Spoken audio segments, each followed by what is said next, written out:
Hi friends, welcome to Veg Eats. நம்ம சூப்பரான பூப்பொடி எப்படி செய்யறதுன்னு பார்க்க போறோம். அதுக்கு முன்னாடி நம்ம சேனலை சப்ஸ்கிரைப் பண்ணாதவங்களா மறக்காம சப்ஸ்கிரைப் பண்ணிடுங்க. பக்கத்துல இருக்க பெல் பட்டனையும் கிளிக் பண்ணிடுங்க. அதுக்கு முக்கியமா 3 கப் புழுங்கல் அரிசிக்கு 1.5 கப் துவரம்பருப்பு. அதாவது எந்த கப்ல நீங்க மெஷர் பண்றீங்களோ அரிசி எடுத்துக்கிற அளவுல பாதி அளவு துவரம்பருப்பு எடுத்துக்கணும். 3 கப்புக்கு 1.5 கப். இதை வந்து நல்லா வாஷ் பண்ணிட்டு ஒரு 2 மணி நேரம் ஊற வச்சிடலாம். நல்லா தண்ணி வந்து டிரான்ஸ்பரண்ட் ஆகிற வரைக்கும் நல்லா வாஷ் பண்ணிடணும். ஏன்னா பருப்புலலாம் வந்து மருந்து போட்டிருப்பாங்க பூச்சி வராமல் இருக்கிறதுக்காக. ஸோ இப்போ இது 2 மணி நேரம் நல்லா ஊறிடுச்சு. இதை நான் அப்படியே கிரைண்டரில் போட்டு அரைச்சிக்க போகிறேன். இது கிரைண்டரில் போட்டு கொஞ்சமாக தேவைப்பட்டால் தண்ணி விட்டு அரைச்சிக்கலாம். மாவு வந்து கெட்டியாக இருக்கணும். உங்களால் கெட்டியாக அரைக்க முடிஞ்சதுன்னா அரைச்சிக்கோங்க. நான் கொஞ்சம் தண்ணி விட்டு தான் அரைக்க போகிறேன். ஏன்னா கிரைண்டர் வந்து ஸ்லோவாக சுற்றும் போது கிரைண்டர் டேமேஜ் ஆகிறதுக்கு சான்சஸ் இருக்குது. ஸோ கொஞ்சமாக தண்ணி விட்டு அரைச்சிக்கலாம். இது கூடவே ஒரு 4 காஞ்ச மிளகாய், தேவையான அளவு உப்பு, கூடவே ஒரு 1/2 ஸ்பூன் மஞ்சள் தூள் ஆட் பண்ணி அரைச்சிக்கலாம். மாவு அரைக்கும் பொழுது ரொம்ப நைஸாக ஆகக்கூடாது, கொரகொரப்பாக தான் அரைக்கணும். பாருங்க, இந்த கன்சிஸ்டன்சியில் இருக்கணும். ரொம்ப நைஸாக ஆகக்கூடாது. ரொம்ப நைஸாகிருச்சுன்னா நம்ம பூப்பொடி வந்து கொழுக்கட்டை மாதிரி ஆகிடும். அந்த மாதிரி இருக்கக்கூடாது. மாவு கொஞ்சம் கொரகொரப்பாக இருக்கணும். இப்போ அந்த அரைச்ச மாவை ஒரு பாத்திரத்துக்கு ட்ரான்ஸ்ஃபர் பண்ணிக்கிட்டேன். இப்போ இதை நான் என்ன பண்ண போகிறேன்னா, ஒரு வாணலியில் எண்ணெய்லாம் விடாமல் அப்படியே போட்டு கிளறிக்க போகிறேன். இந்த மாவு வந்து நல்லா கெட்டியாகணும். அப்போ தான் நம்மளால் கையில் பிடிக்க முடியும். ஒருவேளை உங்களுக்கு கிளறதுக்கு கஷ்டமாக இருந்துச்சுன்னா ஃப்ரிட்ஜில் ஒரு 3 மணி நேரம் வச்சு எடுத்திங்கன்னா கொஞ்சம் கெட்டியாகிடும். கையில் வந்து பிடிக்கிற அளவுக்கு பதம் வரணும். அந்த அளவுக்கு மாவு வந்து கெட்டியாகணும்.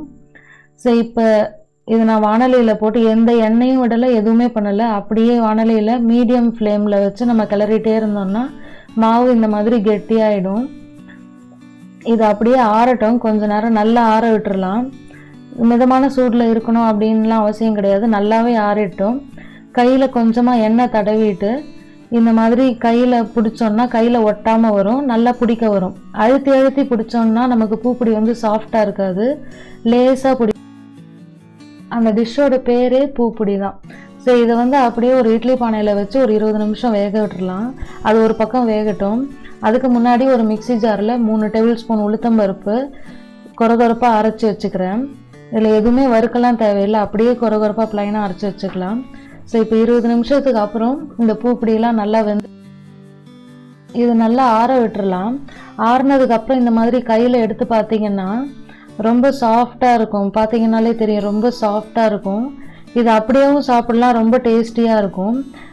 சின்ன பசங்களாம் இருந்தாங்கன்னா அப்படியே விளையாட்டாக கையில் எடுத்து சாப்பிட்டுட்டே போயிட்டே இருப்பாங்க. நான் அதுக்காக ஒரு 3 பீஸ் தனியாக எடுத்து வச்சுருக்கேன் குட்டி பசங்க சாப்பிட்றதுக்காக. இது வந்து 2 மெத்தடில் தாளிக்கலாம். ஒன்று வந்து அந்த பூப்பொடியெல்லாம் அந்த 2 மெத்தடுமே நான் காமிச்சிருக்கேன் சைட் பை சைடு.